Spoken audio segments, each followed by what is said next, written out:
top shelf.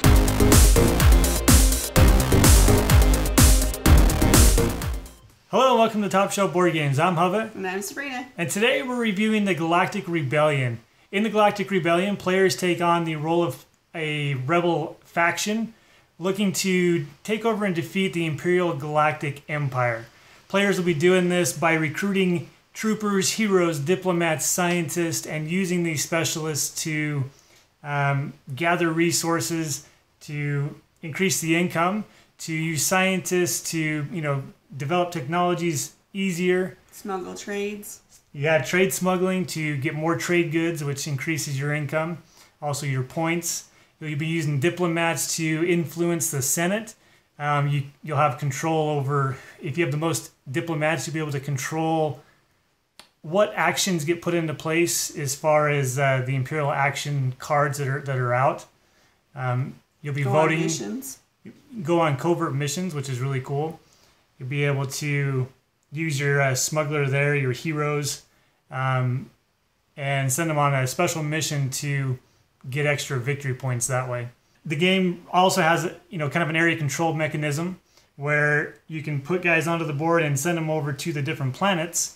And as you are on the different planets, you can fight other rebel factions that are there. You can also fight the Sentinels that are there, which are these big black guys. They basically are the Galactic Empire, trying to beat the rebels back. And so you'll be fighting them, and if they're still on the board at the end, which they will be, you'll have a great, galactic war at the very end where every world the Sentinels will attack all of the rebel factions until either the Sentinels are destroyed or they've wiped out all the rebel inhabitants. In this game, you'll also be collecting technologies. These technologies allow you to give you different abilities to, ways to get more points, ways to get more guys, to be able to place more people onto the worker aspect of the board. I think that's about it. Yeah, so quite a bit going on, but it's a worker placement with area control. Mm-hmm. So it's got two things I really like a lot. I enjoy the worker placement, and I really like area control. So this was a really cool fit for me as far as the concept and idea of it. Well, and I like area control. No, but I like the worker placement, and the area control is okay for me. So the worker placement is more where I like it. And it's a good, straightforward, easy worker placement. I mean, you have 6 or 7 different places that you can put your guys. And so it's pretty straightforward, as far as the options you have. But then, what do you use? Do you use your regular rebels to go to the different areas? Do you use the specialists to get the extra bonuses, to be able to buy technologies cheaper if you use a scientist and send them to research technology? If you use your smuggler and place them on the trade good area, you'll be able to get more trade goods as opposed to just drawing one. You'll get to take 2 of them. So you kind of have to balance the idea of turning in rebels to upgrade them into specialists, and then using these specialists in the most effective way. Mm-hmm. Warfare in this is revolved around drawing cubes out of a bag.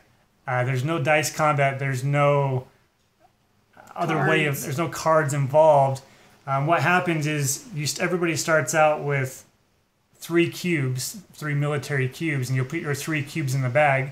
If you're fighting a Sentinel, they start with 5 cubes. You'll put them in the bag, you'll draw 3 cubes out, and whoever has the most of their cubes will win the battle, the loser losing one of their guys.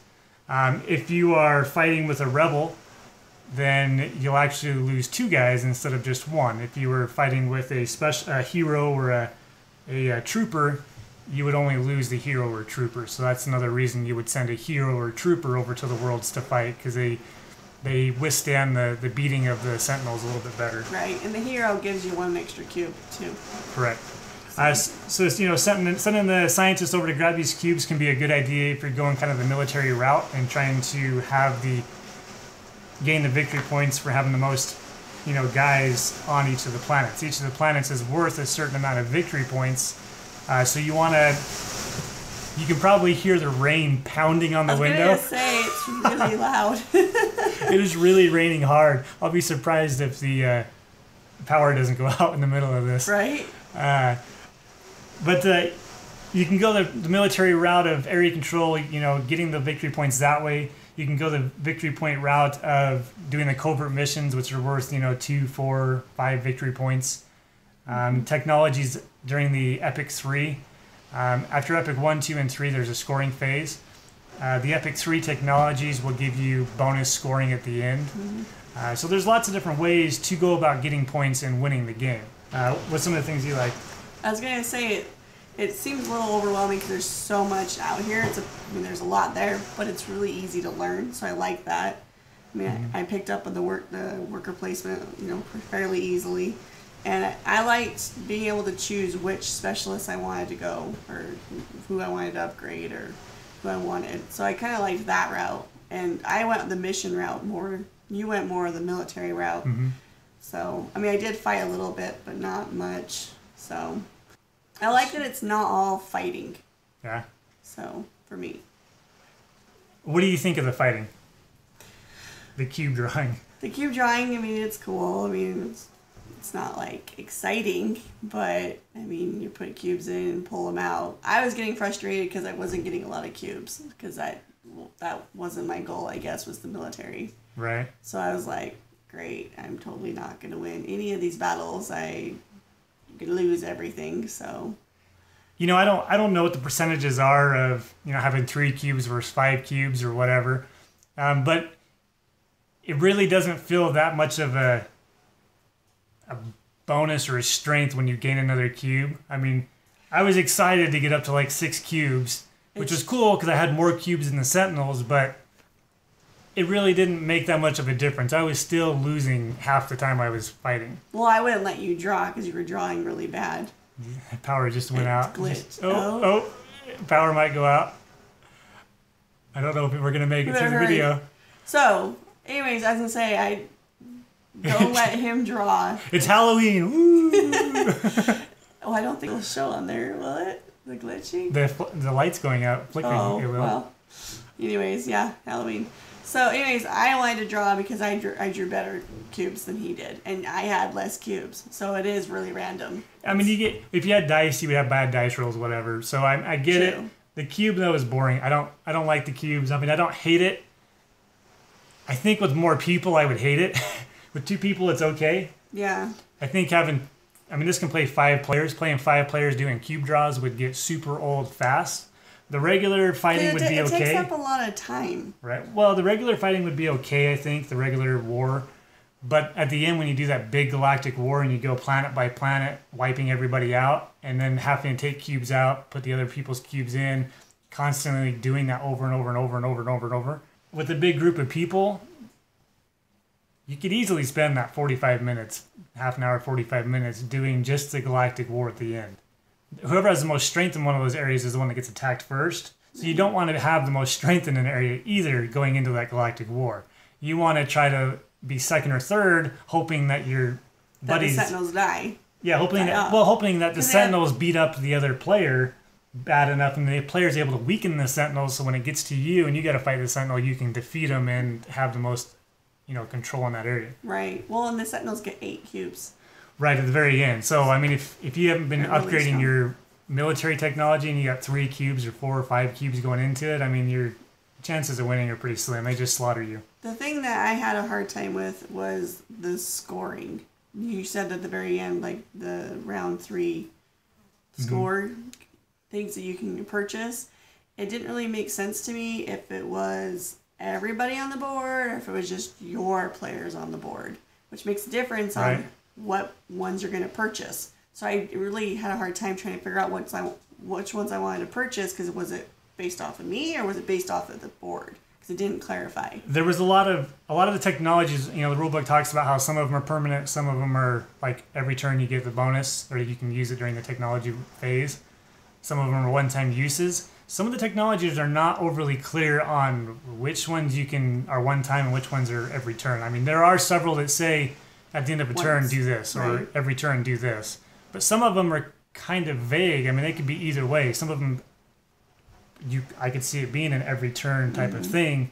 Other ones, it's, well, if we're doing it every turn, that's super powerful. But if we don't do it every turn, it's super unpowered. So it's there was a lot of vagaries there.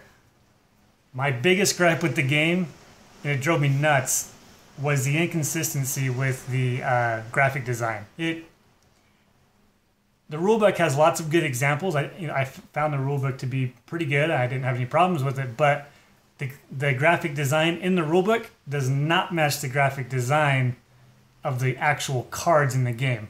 The Imperial Action cards, for instance, were completely redesigned. The Covert Mission cards were completely redesigned for the final product, but it was never changed in the rulebook. So the rulebook is using the old style of graphic design for the cards, and pointing to symbols on the card that don't exist. They aren't on the actual cards in the game. So the graphic design was it was a nightmare. Well, we had questions on a few of them, like the wording. I didn't know what it meant. You're fighting the Imperial Galactic Empire, right? You see that, I don't know, not very often in the rulebook. Imperial Galactic Senate, Imperial Galactic Empire. You see it, I think, once or twice. Maybe wrong. Maybe I missed it. But there's cards that refer to like the location of the Imperial Senate. If you look on the board, there is no Imperial Senate. Right. There's a Galactic Senate, which, yeah, you could be like, come on, don't be dumb about it. That's obviously the Imperial Senate. But still, if the card's going to refer to Imperial Senate, it needs to be called the Imperial Senate, not the Galactic Senate. It's not a major issue, but it's little things like that kind of were annoying playing the game. Mm-hmm. Just those little wordings that didn't translate from the rulebook to the cards to the board. Because I always had questions. Right. I was always like, well, what does that really mean exactly? One of the other things was the trade good. There's a card that refers to the nanotech bot. Right. Yeah, the nanotech bot trade good. Well, there's a nanobot trade route, but the individual nanotech technology or trade good just says nanotech. It does not say anything about nanobot. So there was confusions on what's considered the nanobot, because is it just the trade route, or does it include all of the nanotech? Really didn't make a lot of. There was just little vagaries like that with inconsistencies in the wording that just did not make sense, or you just slowed the game down because you were constantly going, I don't know. Mm-hmm. I don't know. And then you look it up, try to find something in the rule book, and then you finally just end up winging it, I felt like to we keep the kind of game had pushing a little forward. bit of house rules. Yeah. Because we were like, okay, well, it's based on your players on the board. That's how you're going to score, not... Right, because, it would refer to, like, I can't think of it, maybe, like... Well, it said... like, all your rebels or all your all the diplomats. It wouldn't say yours. It would just say the troopers or the diplomats. Like, is that all diplomats, all troopers, or is it just your troopers, your diplomats? Granted, you would think that it's just your own. Just your own. But it didn't say. But it was not... It wasn't very specific. It was... it could be taken different ways. Right. Which makes a difference which ones you're going to purchase. Maybe we're just splitting hairs, but I don't usually ever have issues with games when it comes to little things like that. But it was one thing after the other we kept running into of these little weird wordings that didn't consistently translate from rulebook to cards to the board. Mm-hmm. That was the only thing that I even had the specialists. They are technically considered rebels. In the rulebook, at times they're referred to as rebels. They're still basically considered a rebel, but they have a specialist ability. So, with the thing of that's referring to like the rebels, does that include even the specialists? Because there is times that they're referred to as rebels. Right. There's the word rebel in the rulebook. Sometimes is referring to the individual rebel, the rebel figure that you're placing.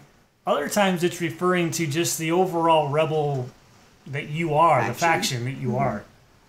So it was just really, I don't know. I don't remember. We had a problem inconsistent with the graphic design. One of the missions or something was fighting the Galactic Senate or something, but I think it had to depend on who was in there, which... Remember we were playing? Yeah, I can't remember the card exactly. You either had to target the Imperial Senate, which doesn't exist, or target one of the worlds.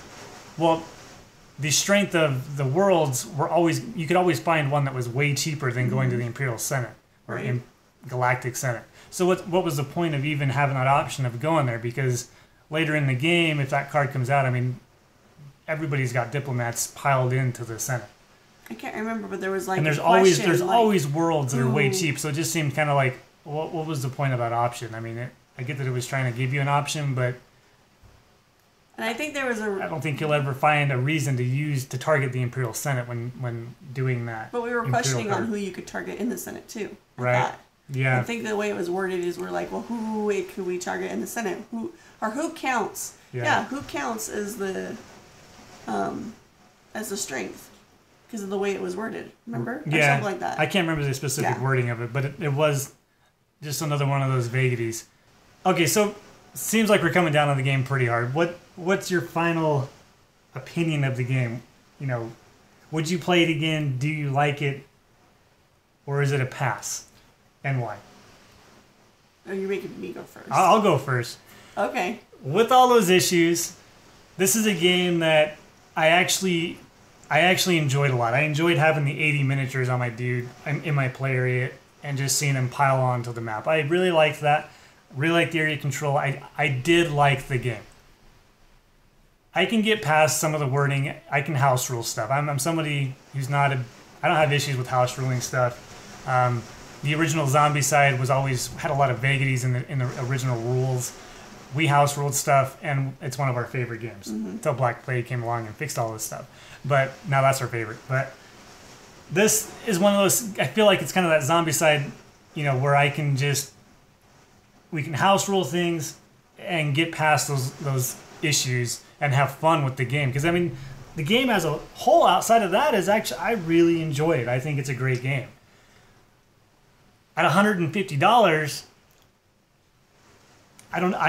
you're getting your money's worth of components. I mean, the components for Eagle Griffin games are always through the roof.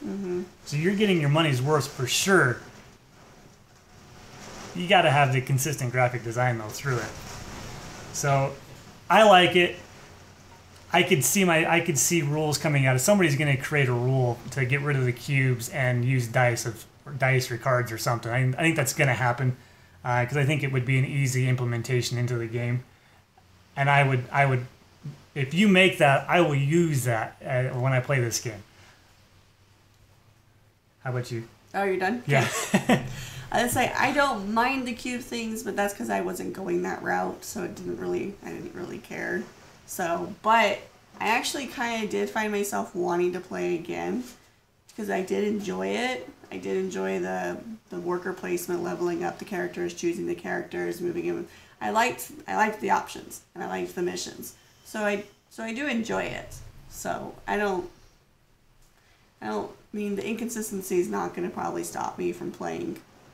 So, which I don't know why I enjoy it because I don't like area control, but maybe it's a different style of area control. When you're not really a big space person either. No. The space theme. But I don't know. I guess it flows well for me. Like the different options you have. I mean, it blends the worker placement and area control pretty well. I think. Yeah. I think it blends it really well. It's easy to play. And I like your options. Like I like you going to the like I was going to the diplomat and picking some random cards. What are the cards that? What are those cards called? The Imperial Action cards? No, the other one. The Covert Missions? Yeah. No. Yeah, the Imperial Action cards. So I was doing that more than he was, and I could kind of mess with the board, which I kind of like. So I was doing that. So so there are certain things that I did like about it. I think it goes well with our personalities. You're more area control fighting. Right. I'm more of a worker placement, going for missions and doing that style. But it blends both of our style together. That's true. Yeah, that's true. And I really like the Galactic Senate fighting over the Galactic Senate, Imperial Senate, whatever. I really like fighting over that, kind of wanting to have control so you can have the most votes to make the different things happen around the Empire. Well, once you started realizing really cool. that I was messing him up or I was getting some pretty good you stuff. Can totally change what happens in the Empire, in the galactic realm of things by messing with the Senate. So yeah, that was pretty cool. Yeah. I would play it again. I enjoy it. I don't know that it's going to hit the table very often, but I enjoy it. You should go out and get this game if you like space, if you like worker placement, and you like area control and that sort of thing. If you don't mind the cube drawing, this is a game I recommend. I mean, it is a good game in the basics of how it all works together. Mm-hmm. I mean, I did find the cube thing. I mean, the battle was kind of cool to see, like, who lasted and who didn't last. So that was cool, but it seems long for me. And the cubes for 2 players. If you're primarily playing with 2 players, the cube thing's not going to be as big of an issue, I don't think, for you, because the individual battles are not. They're not long. Yeah. And I didn't use a bag. In fact, it didn't even come with a bag to put them in. So I just used a cup, put it under the table, and drew cubes out that way. Right. And it worked. It went quick. It was just the last war kind of drug on, even with 2 players. But I mean, it's not bad. So for 2 players, I think it's an okay game. Okay game? Yes. I like it. I'd give it like I'd give it like a 7. 7.2. 7.2. It's not a top shelf game. It's like a middle shelf game for me. But I recommend it if you like those aspects that I mentioned. So, all right. Well, thanks for watching, guys. I hope you enjoyed the review. Stay tuned for a how to play video on this game. It'll be coming out in the next few weeks. And if you liked this, subscribe to the channel, share us with your friends. Share this video and let us know what you think of things that we can do better or improve, or were we retarded? Were we just missing stuff? Put it in the comments if we were just missing some of the wording and the rules. If we were missing something and just way off base, put it in the comments. Let us know. And we got thick skin. What did you think about the game? Tell us what you thought. Or what you did to make it better. Yeah. Comment below. Talk to us on our Facebook page, or send us an email at topshelfboardgames@gmail.com. See you later. Thanks. Bye. Bye.